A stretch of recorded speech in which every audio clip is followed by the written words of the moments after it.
श्री बड़े भाई अमरुद्दौला खान साहब से गुजारिश करूंगा कि वो अपने 2 शब्द रखें।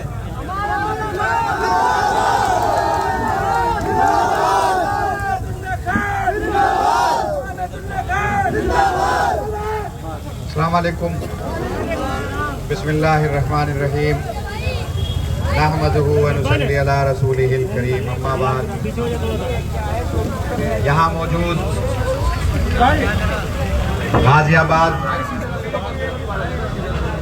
ज़िले के प्रभारी मेरे दोस्त नितिन त्यागी, यहाँ के पार्षद जाकिर सेफी साहब, वसीम और आप यहाँ तमाम जिम्मेदार लोग केला भट्टा के यहाँ मौजूद हैं। मैं आज आप लोगों से आम आदमी पार्टी के लिए वोट मांगने के लिए आया हूँ। जैसा कि अभी जाकिर भाई बोल रहे थे और मैं जब खुद यहाँ आया, क्योंकि मैं गाजियाबाद के तकरीबन सारे वार्डों में घूमा हूँ। मैं लोनी भी गया, पूरा गाजियाबाद घूमा, तो मैंने जो उन इलाकों की हालत देखी और इस इलाके की हालत देखी, तो मैंने यहाँ कर ये पूछा कि भाई यहाँ की सड़कें कौन बनाता है। तो मुझे बताया कि यहाँ 15 साल से जाकिर भाई और उनकी बीवी यहाँ पार्षद हैं और यहाँ उन्होंने ये सड़कें बनाई। पूरे गाजियाबाद में, पूरे लोनी में खड़ंजे हैं टूटे हुए, नालियां भरी हुई। ये पहला ऐसी कॉलोनी है जहां पर विटामिन की यानी कि तारपुल की सड़कें हैं या कंक्रीट की सड़कें हैं और गंदगी नहीं है। और जहां गंदगी थी वहां पर इन्होंने गंदगी हटा करके शहीद अशफाकुल्लाह खां के नाम से एक फाउंटेन बनवाया है। की एंट्री होती है तो उसमें फाउंटेन से उसका इस्तकबाल होता है। मैं अभी नितिन भाई से कह रहा था कि भाई मैं ओखला से विधायक हूँ, तो जैसे ही जामिया क्रॉस करके आप ओखला की तरफ जाते हो तो वहाँ एक फ्रीडम फाइटर फाउंटेन है जो मैंने बनवाया।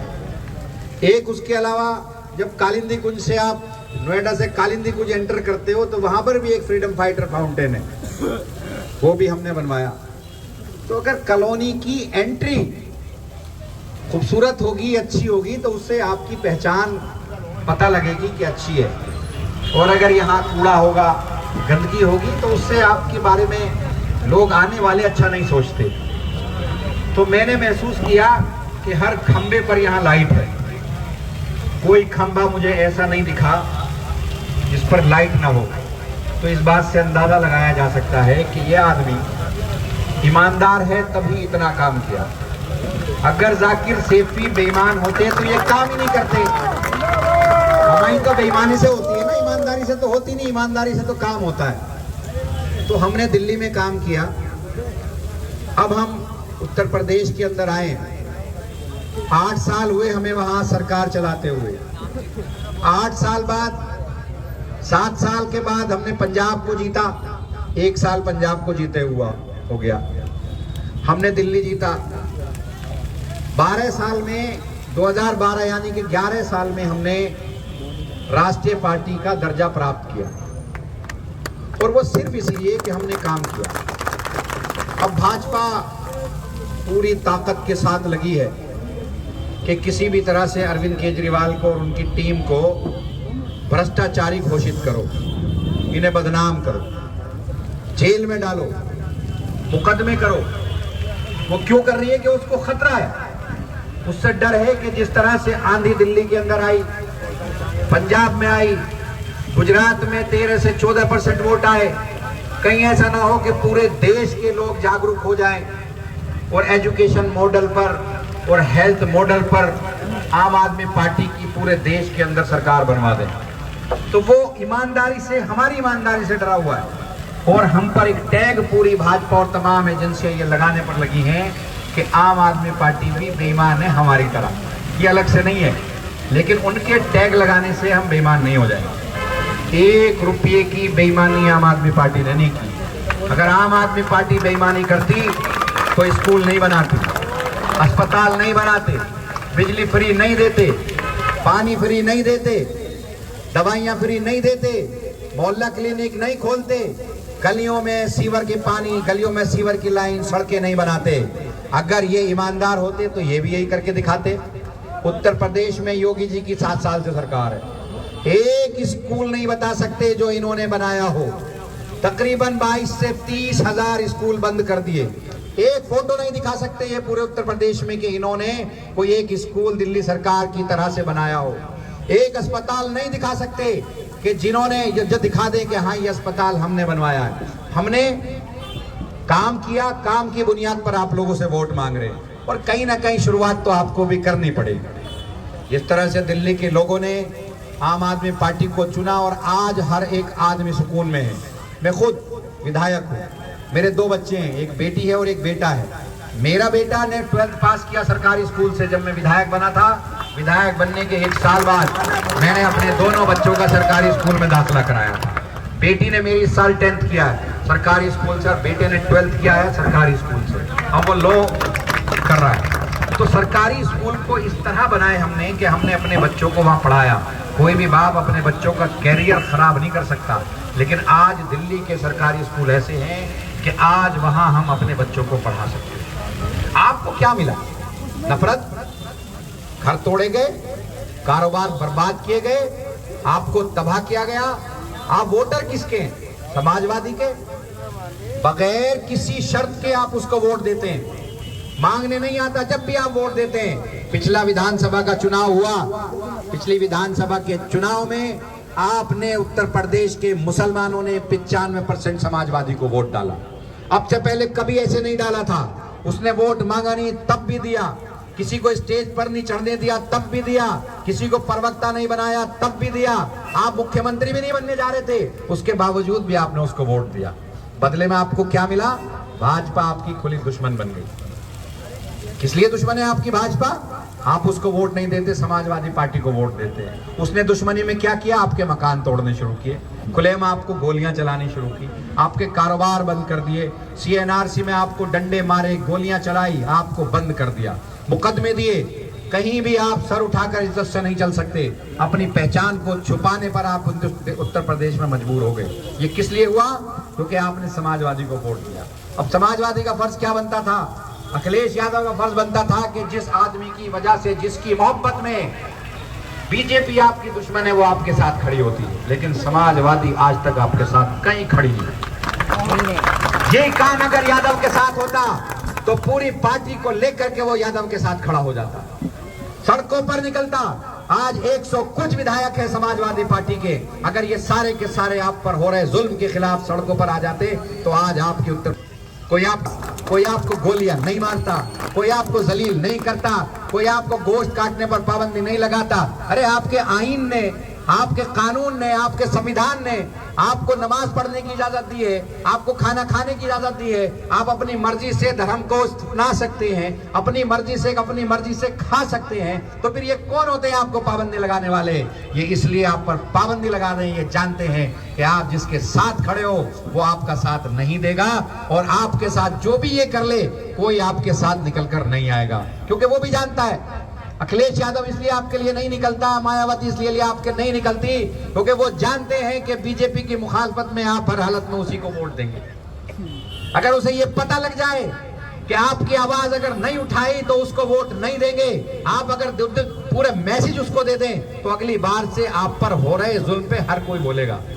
क्योंकि आप क्या देखते हैं यार, बीजेपी के खिलाफ वोट करना, जो भी हरा रहा होगा उसको वोट डाल देंगे। इसमें आपने दुर्गति करा ली अपनी, आपने दुर्दशा करा ली अपनी। आप किसी लायक नहीं रहे, आप सोशली कमजोर हो गए, इकोनॉमिकली कमजोर हो गए, पॉलिटिकली कमजोर हो गए। आज आपका नाम लेते हुए लोग डरते हैं कहीं मुसलमान टैग ना लगा दे। वोट तो ले लोगे, नाम हमारा नहीं लोगे। मुख्यमंत्री तो हमारे वोट से बन जाओगे, नाम हमारा नहीं लोगे। कोई चीज जब बांटोगे तो अपनों के बांटोगे, हमारा कुछ नहीं। हम तो 100 के 100% तुम्हारे साथ हैं, तुम्हारे वाले तो 50% भी तुम्हारे साथ नहीं। अगर 100% होने की सजा हमको मिल रही है, कम से कम हमारे साथ खड़ा होना चाहिए। तो मैं आपसे कह रहा हूं, आज दिल्ली देख लो आप, दिल्ली में किसी के साथ जुल्म नहीं होता, किसी मजहब के साथ जुल्म नहीं होता, किसी बिरादरी के आदमी के साथ जुल्म नहीं होता। वहां पर हम सबके साथ खड़े हैं। हम लोग डेवलपमेंट पर वोट मांगते हैं। अगर हम नफरत पर वोट मांगते तो नफरत पैदा होती। हम वहां पर डेवलपमेंट पर वोट मांगते हैं, इसलिए हम डेवलपमेंट पैदा करते हैं। अभी जाकिर भाई ने बताया कि साहब बिरादरीवाद है। एक साहब मेरे पास आए कि साहब 30 करोड़ मुसलमान हैं और परेशान हैं। मैंने कहा भाई 30 करोड़ नहीं है मुसलमान। चले ना भाई, हिंदुस्तान में 30 करोड़ मुसलमान है, 25 से 30 करोड़ मुसलमान है, फिर भी परेशान है। मैंने कहा यहाँ मुसलमान नहीं है, यहाँ तो कोई बड़ा ही है, कोई सेफी है, कोई खान साहब है, कोई कुरैशी है, कोई मलिक है। मुसलमान कहाँ है? मुसलमान में तो कास्टिज्म होता ही नहीं, बिरादरीवाद होता ही नहीं। इस्लाम में तो बिरादरीवाद है ही नहीं। हम में बिरादरीवाद आरएसएस और भाजपा ने पैदा किया और हमें कमजोर करने के लिए, हमें बांटने के लिए भाजपा और आरएसएस की तंजीमों ने हमारे अंदर बिरादरीवाद पैदा कर दिया। अरे जब आपकी मस्जिद एक है, जब आपका नबी एक है, जब आपका अल्लाह एक है, इस्लाम में हिंदुस्तान के अलावा, हिंदुस्तान पाकिस्तान के अलावा बिरादरीवाद है कहाँ? इस्लाम के कॉन्सेप्ट में बिरादरी है ही नहीं। इस्लाम के कॉन्सेप्ट में सिर्फ इस्लाम है। सब हजरत आदम अलैहिस्सलाम की औलाद है, कोई बचकर नहीं है, कोई पठान नहीं, कोई सैयद नहीं। सबसे आसान तरीका हमें कमजोर करने का, बांटने का, बिरादरियों में बांट दो। और हम बट रहे हैं।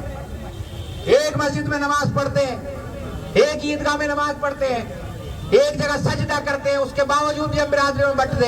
अरे उस बिरादरी का अगर जीत जाएगा तो तुम्हारा भला कर देगा, ये वाला नहीं करेगा। काम करने वाला देखो, किसी भी बिरादरी से हो, जो आपकी मदद करता हो, किसी भी बिरादरी से हो, ये आदमी जो आपके लिए खड़ा रहता है ईमानदारी से, इसको वोट दो, इसकी बीवी को वोट दो। ये वसीम जो ईमानदारी से आपके लिए लड़ रहा है, जो आज जीत कर आएगा तो आपके लिए काम करेगा, और इससे काम कराने की जिम्मेदारी जाकिर भाई की होगी। आज पूरे केला भट्टा के अंदर तीनों वार्ड जिताकर भेजो। इसी तरह चमकते रहेंगे जिस तरह से 92 चमक रहा है, जिस तरह से 92 चमक रहा है। बिरादरी में मत बटो, बिरादरी में मत बटो। 95 वार्ड, 92 वार्ड और 93 वार्ड, इन तीनों वार्डों से आम आदमी पार्टी के कैंडिडेटों को जिताकर भेजो। हम वादा कर रहे हैं, अभी भी इलाज कराते हैं आपके। जैसे जाकिर भाई ने कहा, ये तीनों पार्षद हारे या जीते, मुझे लेटर हेड पर आप बनाकर भेज देना किसी भी आदमी का, कैसी भी बीमारी हो, फ्री में उसका अपोलो के अंदर इलाज कराने की जिम्मेदारी मेरी। आपके अपोलो के अंदर इलाज कराऊंगा। मैं अभी कैमरी गया था, रामपुर के अंदर पड़ता है कैमरी। कैमरी का जो चुनाव लड़ रहा था, उसने 650 इलाज कराए मेरे जरिए। वो चुनाव एक तरफा जीत रहा, सिर्फ इसी वजह से। पिछली बार मैं गया था, 200 वोट से हार गया था वो। इस बार वो कई हजार वोट से जीतेगा। बारिश हो रही थी, 1500 लोग, बेपनाह बारिश थी। मैं वहां गया था कैमरी रामपुर में, 1500 लोग बारिश में उसकी सभा में थे। माइक में भी करंट आ रहा था। वो किस लिए? कि उसने काम किया। ऐसे ये जाकिर भाई हैं। बिरादरी मत देखो, काम देखो। और अगर बिरादरी देखोगे तो आप शिया में, सुन्नी में, बिरादरियों में, मसलकों में फंसकर रह जाओगे और बर्बाद हो जाओगे। वैसे ही थोड़े से हो और थोड़े थोड़े बट करके खत्म हो जाओगे। ये बिरादरीवाद खत्म करो। इस्लाम में बिरादरी कहीं नहीं है, और ये मुल्क सबका मुल्क है। यहाँ पर ना हिंदू की बात करो, ना मुसलमान की बात करो। इस मुल्क को जोड़ने की बात करो। तोड़ोगे, ये जो आज नफरती लोग हैं ना, उन्होंने इस पूरे मुल्क को कमजोर कर दिया। और जब तक कोई भी मुल्क तरक्की नहीं कर सकता, जब तक के 5 उंगलियां एक साथ इकट्ठा ना हो। हाथ की अगर 2 उंगली काट दी जाए या जख्मी कर दी जाए तो पूरा हाथ कमजोर हो जाता है, चलने लायक नहीं रहता। आज इन नफरती लोगों ने हिंदू मुसलमान में पूरे देश को बांट करके, खासकर उत्तर प्रदेश को बांट करके बर्बाद कर दिया। अब ये आपकी जिम्मेदारी बनती है कि आप इसको एक करो। उतनी मोहब्बत जितनी अपने मुसलमान भाई से करते हो, उतनी ही मोहब्बत अपने हिंदू भाई से करो, तब इस मुल्क का भलाई होगा। शुक्रिया। इन्हीं बातों के साथ मैं अपनी बात को खत्म करता हूँ और आपसे दरखास्त की अपील करता हूँ, आप लोग से दरखास्त करता हूँ कि आम आदमी पार्टी के तीनों कैंडिडेटों को जिताने का काम करें, मेयर के कैंडिडेट को जिताने का काम करें। इंशाल्लाह जो वादे हमने किए हैं उसको पूरा करेंगे। शुक्रिया, जज़ाकल्लाह। आप लोग आए उसके लिए तहे दिल से शुक्रिया।